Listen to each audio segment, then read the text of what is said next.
Барлықтарыңызға қайырлы күн достар. Бүгін біз сіздермен өте керемет түрік халқының тағамын пахлаваны дайындайтын боламыз. Өте жұмсақ, ортасы сондай керемет болып шығады. Менімен бірге болыңыздар. Ол үшін бізге керегі сары май, ұн және де 2 жұмыртқа керек. Содан соң міндетті түрде разрыхитель қосыңыздар. Разрыхительді алып ұнымызға қосамыз, араластырамыз. Барлығы описанияда жазылған. Жұмсақ бөлме температурасында сары майды алып, оны үгітетін боламыз. Крошка болғанша араластырамыз және де біз 2 жұмыртқамызды алып, жақсылап араластырамыз. Қолмен араластырған ыңғайлы. Араластырған қоспамызды қамыр қылып, жақсылап жайып, пакетке салып қойған дұрыс.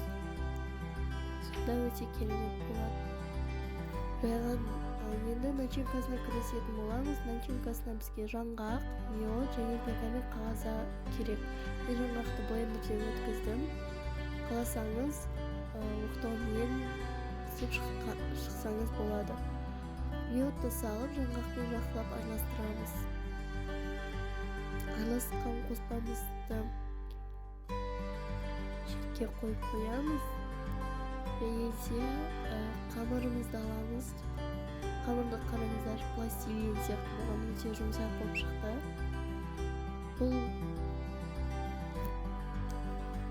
қамырымызды жақсылап түрге бөлеміз. Оны себуді ұмытпаңыздар. Шықпен бөлген ыңғайлы.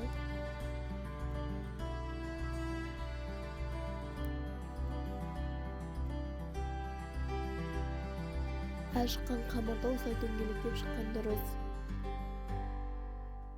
Бір қамырды алып, оны сеуіп, жақсылап жаятын боламыз. Шыққалап жайған дұрыс. Жайған қамырымызға мінекей осылай жайылуы керек. Противенге саламыз. Және де астына міндетті түрде пергамент қағазын төсеген дұрыс. Оған қамырдың үстіне начинкасын саламыз.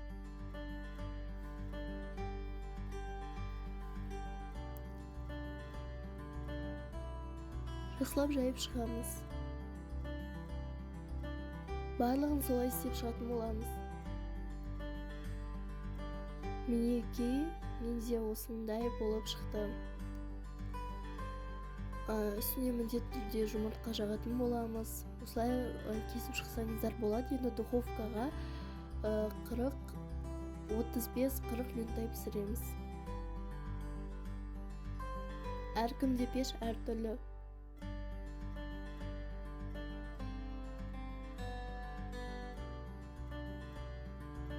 Барлығына жеткізіп саламыз және де осындай украшениеге жаңғақты қойып шығамыз. Және сиропты дайындаймыз. Сиропқа мен медті, кәдімгі медті газға ерітіп алдым. Болды. Соны үстіне сеуіп шығамыз. Өте дәмді, өте күшті болып шықты. Міндетті түрде дайындап көріңіздер.